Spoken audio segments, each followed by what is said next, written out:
Hello friends, welcome to Creative Medicine. In this lecture, we will learn about. Hello friends, let us now learn some important points about the enzymes. The word enzyme has been coined by a scientist called as Frederick Kuhn. Frederick Kuhn coined the word enzymes. So these enzymes act as a catalyst. So if substrate will combine with enzyme and thus it results in formation of product. Okay, so these enzymes will ease the reaction. Okay, so enzymes are actually heat labile and proteinaceous, and there are one type of enzymes which are non-proteinaceous, that is, except ribozymes all the enzymes are proteinaceous. Ribozymes are mainly RNA with catalytic activity is called as ribozymes. Example of ribozymes are small nuclear RNA in spliceosome is an example of ribozyme. And we also have some more ribozymes, like we have ribonuclease P is a ribozyme, RNase H and peptidyl transferase are the ribozymes. Then we also have one more type of enzymes which are called as Abzymes. Abzymes are the antibodies with catalytic property are called as Abzymes. So if you see the enzymes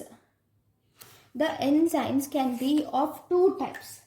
We have two types of enzymes. Enzymes can be classified as simple enzymes and complex enzymes. Simple enzymes are mainly proteins, whereas complex enzymes can be of two types.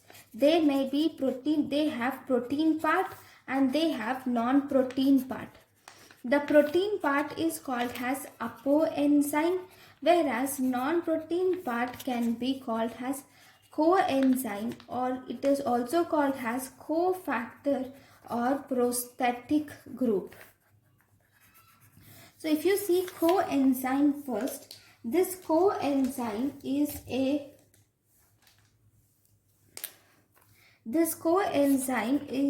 thermolabile, that is, it gets destroyed by heat. It has low molecular weight and it is non-protein, and it is mainly organic material is the coenzyme. That means, for example, so first we will see coenzymes examples. So coenzymes, these are for example, for enzyme kinases, the coenzyme is ATP or GTP is the coenzyme for kinases. For dehydrogenases, the coenzyme are NAD or FADH2 are the coenzymes. Whereas for if you see, for enzymes like pyruvate dehydrogenase, alpha ketoglutarate dehydrogenase, branched chain keto dehydrogenase, for all these the coenzymes are thiamine pyrophosphate, lipoic acid, coenzyme A, FAD, NAD plus, all these are coenzymes. Then for trans ketolase, the coenzyme is thiamine pyrophosphate. For transaminase, the coenzyme is pyridoxal phosphate is the coenzyme for transaminase. So these are the different coenzymes and examples. So if you see, the coenzymes are mainly the vitamins and ATP are main coenzymes. Next, once we have seen the coenzymes, then we have cofactors. These cofactors are mainly the metals. All the metals are called as cofactors. Right? If you see, for example, zinc is cofactor for carbonic anhydrase, carboxypeptidase. Zinc is a cofactor for carbonic anhydrase, carboxypeptidase, alcohol dehydrogenase, For ALA dehydratase, zinc is a cofactor. Alkaline phosphatase, lactate dehydrogenase. Zinc is the cofactor. Then magnesium is the cofactor for all phosphotransferases like kinases, phosphofructokinases.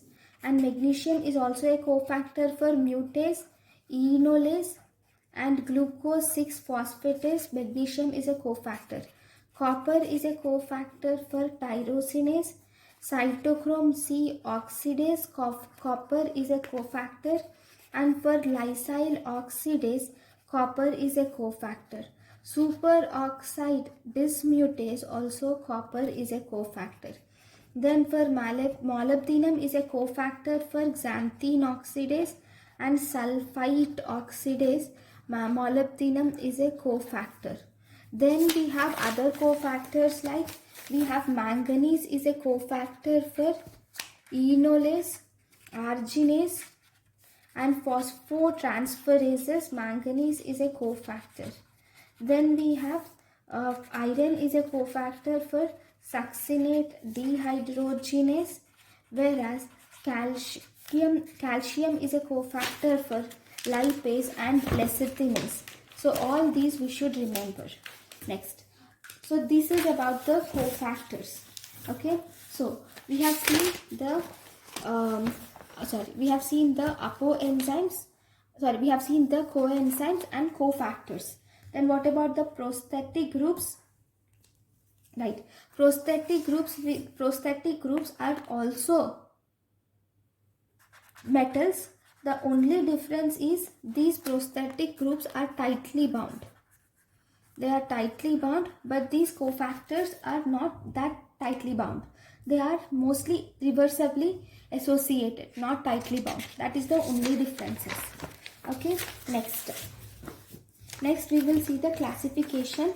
So first, in the classification of enzymes, we have different classifications. First classification 1, 2, 3, 4, 5, 6. I remember it has Ott-Lil. So that is oxidases, transferases, hydrolysis.